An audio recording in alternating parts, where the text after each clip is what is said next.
नमस्कार दोस्तों, RJ Meena front of you. आप मुझे देख रहे हैं जीनियस विद्यार्थी यूट्यूब चैनल पर, जहां हम इंग्लिश ग्रामर को लेकर के चले हुए हैं। सफ़र काफ़ी दिनों पहले स्टार्ट हुआ था और काफ़ी आगे हम आ चुके हैं। नाउन को हमने कंप्लीट किया, वर्बियल नाउन को हमने कंप्लीट किया, टेंस को स्टार्ट किया है, एडजेक्टिव उससे पहले कर चुके हैं। कल हमने देखा था प्रेजेंट इंडेफिनिट टेंस को, एक अलग अंदाज में हमने उसको समझने की कोशिश की थी। आज उसी अंदाज में मैं आपको लेकर के चलने वाला हूँ प्रेजेंट कॉन्टिन्यूअस टेंस की तरफ। टेंस हम बचपन से पढ़ते हुए आ रहे हैं, लेकिन हमें अब पढ़ना है एक एडवांस लेवल का टेंस। जिन चीज़ों को हम बचपन से पढ़ते हुए आ रहे हैं उनको वापस से हम अभी पढ़ेंगे तो कोई सेंस नहीं रह जाएगा। आप सबको पता है कि कौन से टेंस में कौन सी हेल्पिंग वर्ब लगानी चाहिए। हैज़ के साथ वर्ब की थर्ड फॉर्म लगती है, ये आपको पता है। इज एम आर के साथ वर्ब की फोर्थ फॉर्म यानी कि आईएनजी फॉर्म लगती है, ये भी आपको पता है। लेकिन फिर भी हम एग्ज़ाम में क्वेश्चन क्यों गलत करके आते हैं? क्या वजह है? क्योंकि हम जो एग्ज़ाम में आता है उसको छोड़ करके बाकी सब कुछ पढ़ लेते हैं, इसलिए हम जो है क्वेश्चन एग्ज़ाम में गलत करके आ जाते हैं। ठीक है, चलते हैं प्रेजेंट कॉन्टिन्यूअस टेंस की तरफ। बहुत इजी सा टेंस है, इसमें कोई डाउट हमें कन्फ्यूज़न पैदा होता नहीं है। कन्फ्यूज़न के हमारे पोर्शन होते हैं, एक तो होता है past perfect tense, past indefinite tense और प्रेजेंट परफेक्ट टेंस। ये सबसे ज़्यादा कन्फ्यूज़न के पोर्शन है, तो उनको तो हम डीपली समझेंगे, लेकिन ये छोटा सा एक हल्का सा पोर्शन है, इसको देख लेते हैं। ठीक है, ये बताता है कॉन्टिन्यूसली जो काम चल रहा होता है उसको शो करता है। नाम से ही पता चल रहा है कॉन्टिन्यूअस टेंस है, तो जो काम प्रेजेंट में चल रहा है उसको ये शो करता है। जो काम अभी बोल रहा हूँ मैं, अभी चल रहा है, तो उसको ये क्या करता है? शो करता है। मैं अभी पढ़ा रहा हूँ, तो ये अभी की अवस्था है मेरी कि मैं अभी पढ़ा रहा हूँ, मेरा अभी का काम है, तो उसको ये क्या करता है? शो करता है। जो काम कॉन्टिन्यूसली चल रहा है उसको। ठीक है, अब इसकी वैसे तो हमें पहचान बचपन में बताई गई थी, रहा है, रही है, रहे हैं। ठीक है, क्या कर सकते हैं, जो चीज़ें याद हैं अब उनको भुला तो नहीं सकते। कुछ चीज़ें होती हैं जो दिल में रह जाती हैं, नहीं भूल पाती हैं।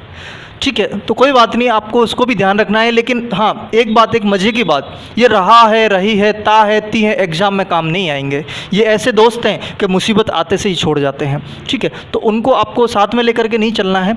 अब देखिए, इसका जो पॉजिटिव एफर्मेटिव सेंटेंस का जो स्ट्रक्चर होता है, एफर्मेटिव सेंटेंस का जो स्ट्रक्चर होता है वो होता है subject plus is, am, are plus verb की फोर्थ फॉर्म। जानते हैं ना वर्ब की फोर्थ फॉर्म क्या होती है? वर्ब के साथ आईएनजी जो हम लगाते हैं फर्स्ट फॉर्म के साथ, वो क्या होती है? हमारी वर्ब की फोर्थ फॉर्म होती है। ये सेंटेंस होता है हमारा सिंपल सेंटेंस का, एफर्मेटिव सेंटेंस का स्ट्रक्चर होता है। इसका एग्जाम्पल आपके सामने है, शी इज़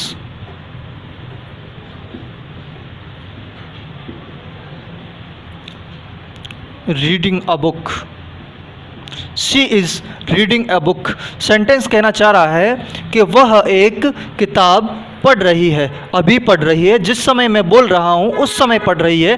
प्रेजेंट में ये काम कॉन्टिन्यूसली हो रहा है। ठीक है, तो यहाँ पर ये सब्जेक्ट हो गया, ये ऑक्सिलरी वर्ब हो गई मेरी, और ये हो गई मेन वर्ब। ये अपने आप में नाउन हुआ जो कि यहाँ पर किसका काम कर रहा है? ऑब्जेक्ट का काम कर रहा है। किसका ऑब्जेक्ट? इस वर्ब का ऑब्जेक्ट। ये अपने आप में आर्टिकल क्यों आया? क्योंकि ये जो नाउन है ये अपने आप में कॉमन नाउन है। हमें किसी किताब का नाम नहीं बताया गया है, हमें कोई पर्टिकुलर बुक का बारे में नहीं बताया गया है। कॉमन बुक है तो उससे पहले हमें आर्टिकल देना होगा। ठीक है, इसी तरीके से ये तो हुआ एफर्मेटिव सेंटेंस का स्ट्रक्चर। ठीक है, इसी तरीके से मैं लेकर के चलता हूँ नेगेटिव सेंटेंस का क्या स्ट्रक्चर होता है। नेगेटिव सेंटेंस का जो स्ट्रक्चर होता है वो होता है subject plus is, am, are. ठीक है, और not plus V four object. इसमें जैसा कि हमें पता चल रहा है कि सेंटेंस अगर नेगेटिव है तो हमें सेंटेंस का नेगेशन करना है, उसको नेगेटिव बनाना है। नेगेटिव हम किससे बनाते हैं? नोट लगा करके नेगेटिव बनाते हैं। और ये कब आता है? मेन वर्ब से पहले और हेल्पिंग वर्ब से बाद में ये आता है नोट। ठीक है, इसी तरीके से एक और मैंने सेंटेंस आपके सामने लिखा, we are not watching the cinema now. We are not watching the movie cinema now. बोलना चाह रहा है कि हम अभी सिनेमा नहीं देख रहे हैं, हम अभी सिनेमा नहीं देख रहे हैं। ठीक है, ये अफर्मेटिव सेंटेंस का स्ट्रक्चर, ये हुआ नेगेटिव सेंटेंस का स्ट्रक्चर। इसी तरीके से इंटरोगेटिव सेंटेंस का भी स्ट्रक्चर होता है। ठीक है, उसमें क्या होता है कि ये जो हेल्पिंग वर्ब है सब्जेक्ट से पहले लगा दिया जाता है, हेल्पिंग वर्ब को सब्जेक्ट से पहले लगा दिया जाता है। आई होप आपको वो चीज़ें आती होगी, फिर भी मैं एक बार आपको वो भी लिखवा देता हूँ।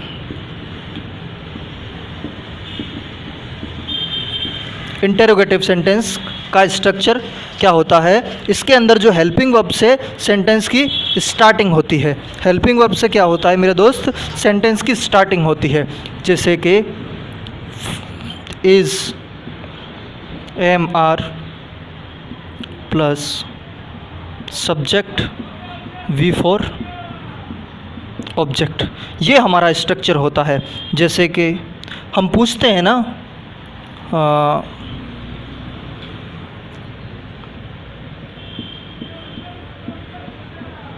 Are you reading Gita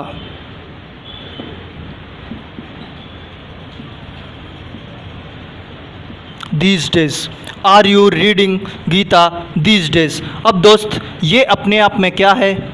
question mark interrogative sentence है। इंटरोगेटिव सेंटेंस है तो इसके अंदर हमें क्वेश्चन पूछना होता है। अब क्वेश्चन पूछना होता है तो हमें क्वेश्चन मार्क लगाना होता है पीछे। ठीक है, क्योंकि सेंटेंस की स्टार्टिंग किससे हुई है? हेल्पिंग वर्ब से सेंटेंस की स्टार्टिंग हुई है, तो अपने आप में इंटरोगेटिव सेंटेंस है और ये नेगेटिव जो क्वेश्चन मार्क पीछे हमें लगाना है। अब यहाँ पर ये क्या हुआ? हेल्पिंग वर्ब हो गई, ऑक्सिलरी वर्ब। इसके बाद में हमारा सब्जेक्ट देखने को मिला। उसके बाद रीडिंग, गीता क्या है? अपने आप में इसका क्या है? रीडिंग का ऑब्जेक्ट है। और मैंने इस सेंटेंस के अंदर गीता का जो जी है उसको मैंने कैपिटल लेटर में लिखा है। गीता के जी को कैपिटल लेटर में लिखा है। ऐसा क्यों हुआ? यहाँ पर हमने नाउन को अच्छी तरीके से समझने की कोशिश की थी।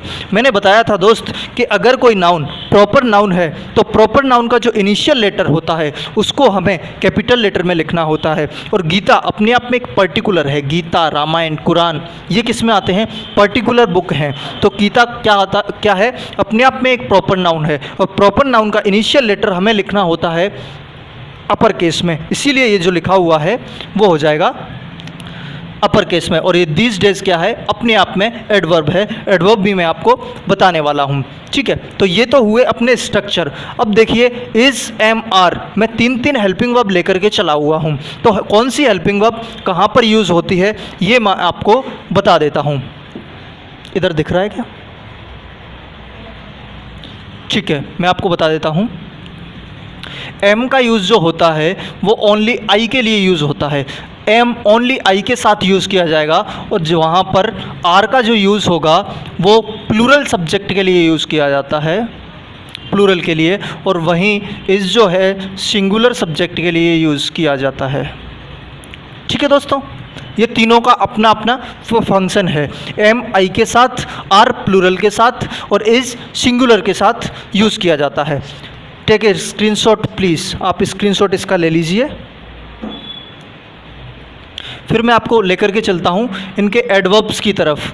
क्या क्या इसके एडवर्ब होते हैं देखिए, क्योंकि हमारे एग्ज़ाम में वो रहा है, रही है, ये सारी चीज़ें तो देता नहीं है। अब वो नहीं देता है तो हमें तो सेंटेंस को इंग्लिश में ही पहचानना होगा। सेंटेंस को लिखा हुआ ही है कि सेंटेंस को लिखे हुए को ही हमें पहचानना होगा कि ये जो सेंटेंस है प्रेजेंट कॉन्टिन्यूअस में जाना चाहिए। ठीक है। तो उसके लिए हमें सेंटेंस में कुछ ऐसे हिंट मिलते हैं जिसको हम एडवर्ब बोल देते हैं, जो हमें डिनोट करते हैं, जो हमें शो करेंगे कि ये जो सेंटेंस है इसको कौन से टेंस में जाना चाहिए, इसको प्रेजेंट कॉन्टिन्यूअस टेंस में जाना चाहिए। तो मैं आपको लिखवा देता हूँ एडवर्ब्स, जो कि आपको याद रखने, जैसे हमने प्रेजेंट इंडेफिनिट के जो एडवर्ब्स थे उनको देखा था, नेवर, ऑलवेज, यूजुअली, ऑफन। ये किसके एडवर्ब थे? ये प्रेजेंट इंडेफिनिट के एडवर्ब थे। प्रेजेंट कॉन्टिन्यूअस टेंस के जो एडवर्ब हैं वो होता है दीज डेज, दीज डेज।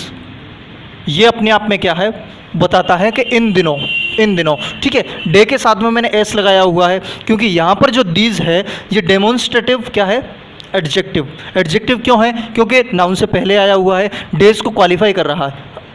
हमने थोड़ा सा रिवीजन कर देता हूँ, हमने नाउन और एडजेक्टिव को कंप्लीट कर चुके हैं। तो इसी तरीके से हम पढ़ते हैं। अगर आप चैनल पर नए हैं ना, चैनल को सब्सक्राइब कीजिए, उन वीडियोज़ को जाकर के देखिए, बड़ा मज़ा आने वाला है आपको। ठीक है, these days, at present, now, now, these days, at present, now.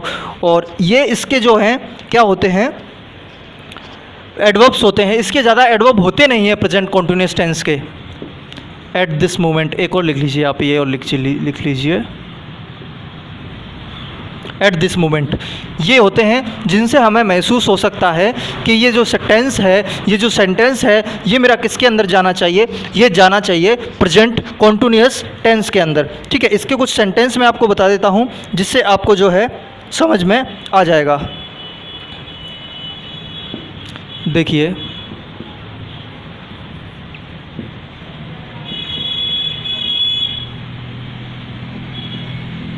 He is sleeping now.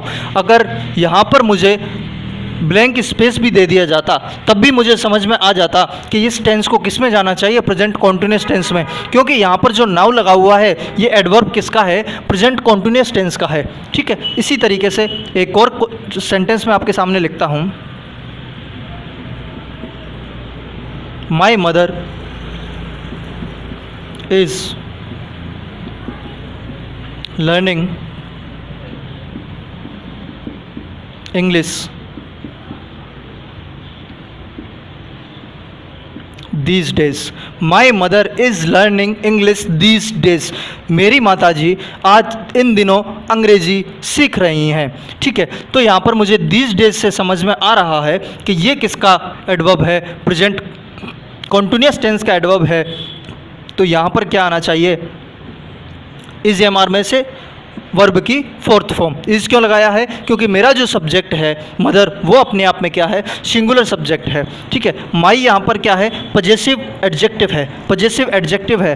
तो ये जो किसके लिए आया है, ये मदर के लिए आया है। ठीक है, इस तरीके से सेंटेंस बना है। यहाँ पर फिर से मैंने जो इंग्लिश का ई है इसको कैपिटल लेटर में लिखा है क्योंकि सब्जेक्ट है, पर्टिकुलर है, तो ये अपने आप में प्रॉपर नाउन है। इससे पहले मैंने कोई आर्टिकल नहीं लगाया, आर्टिकल, क्योंकि लैंग्वेज के नाम से पहले, लैंग्वेज के नाम से पहले कभी भी कोई आर्टिकल नहीं लगता है। ठीक है मेरे दोस्त, सब्जेक्ट के नाम से पहले आर्टिकल नहीं लगता है। उसका एक स्पेसिफिक केस होता है, वो हम जब आर्टिकल पढ़ेंगे ना तब समझने की कोशिश करेंगे। ठीक है, अब मैं लेकर के चलता हूँ, इसको हम एक जगह और भी यूज़ करते हैं यार, इसको ना हम एक जगह और यूज़ करते हैं प्रेजेंट कॉन्टिन्यूअस टेंस को। हो सकता है अगर वो एग्ज़ाम में पूछेगा तो उस पोर्शन को भी थोड़ा सा कंसीडर करने की कोशिश करेगा। देखिए, हमने एक दिन समझने की कोशिश की भी थी इसको, प्लान्ड एक्शन के लिए किया जाता है। ठीक है, या फिर मैं बोलूँ नियर फ्यूचर, नियर फ्यूचर के लिए भी हम इसका यूज़ करते हैं। जैसे कि मैंने लिखा, we are going to cinema this evening. We are going to cinema this evening. अभी हम गए तो नहीं हैं, सिनेमा नहीं गए, हम शाम को जाएंगे। लेकिन ये सेंटेंस फिर भी हम इसको किस में रखेंगे? प्रेजेंट कॉन्टिन्यूस टेंस में रखेंगे। इसको हम फ्यूचर में नहीं रखेंगे क्योंकि ये बिल्कुल नियर फ्यूचर है, नियर फ्यूचर है। ठीक है, अब ऐसा होगा ना तो आपको वो ऑप्शन में दोनों चीज़ें नहीं रखेगा, वो फ्यूचर और ये दोनों ऑप्शन नहीं रखेगा, एक ही रखेगा, क्योंकि आंसर हमारे दोनों बन सकते हैं, क्योंकि ये हमारा प्लान्ड एक्शन है। इसको भी हम इसमें रख देते हैं। जैसे एक और सेंटेंस मैं लिख सकता हूँ, I am going to marry in June. I am going to marry in June. ऐसा बोलते हैं ना, मैं जून में शादी करने जा रहा हूँ, मैं शादी करने जा रहा हूँ जून में। तो यहाँ पर शादी तो हालांकि फ्यूचर में ही होने वाली है, लेकिन ये प्लान्ड एक्शन है, ये प्लान किया हुआ है, ये एक न्यूयर फ्यूचर है, आने ही वाला है जस्ट। तो इसके लिए हम किसका यूज़ कर देते हैं? प्रेजेंट कॉन्टिन्यूस टेंस का यूज़ कर देते हैं। लेकिन इसके पहले सेंस को आपको समझना होगा। ठीक है, अब कुछ वर्ब्स होती हैं जिनका हमें कॉन्टिन्यूस टेंस में यूज़ नहीं करना होता है। जैसे एक लड़के ने बोला एक sentence, I like you, I like you, मैं तुम्हें पसंद करता हूँ। ठीक है, लेकिन वो ये समझाना चाह रहा है उसके सामने जो भी है कि मैं तुम्हें हमेशा पसंद करता हूँ, वो उसमें कॉन्टिन्यूटी बताना चाह रहा है कि मैं तुम्हें पसंद करता आ रहा हूँ, मैं पसंद कर रहा हूँ। तो उसने क्या बोला? I am liking you, I am liking you. उसने सोचा कि इसका तो पता नहीं होता ये कौन सा टेंस है, प्रेजेंट इंडेफिनिट टेंस है, इसमें कोई डिफाइन नहीं होता है कि मैं कब से लाइक कर रहा था, कब तक लाइक करूँगा। बस उसमें ये पता होता है कि जिस वक्त मैं बोल रहा हूँ उस समय लाइक कर रहा हूँ। तो उसने ये बोल दिया अभी का शो करने के लिए कि आई एम लाइकिंग यू। लेकिन उस लड़के को ये नहीं पता कि लाइक अपने आप में एक स्टेटिव वर्ब है और इसको हम किसके लिए यूज़ नहीं करते, इसका कॉन्टिन्यूस नहीं बनाते। कॉन्टिन्यूस क्यों नहीं बनाते? क्योंकि कॉन्टिन्यूस उसी चीज़ का बनता है जो अपने आप में एक्शन कंटिन्यू रह सकता है। देखिए इस चीज़ का कौन सी वर्ब का कॉन्टिन्यूस फॉर्म नहीं बनता है, कौन सी वर्ब्स का बनता है और क्यों नहीं बनता है, वो मैं आपको लेकर के चलने वाला हूँ नेक्स्ट लेक्चर की तरफ। अगर आपने इस वीडियो को अभी तक लाइक नहीं किया, लाइक कर दीजिए। चैनल को सब्सक्राइब नहीं किया, चैनल को सब्सक्राइब कर दीजिए। मैं मिलता हूँ आपसे अगले लेक्चर में।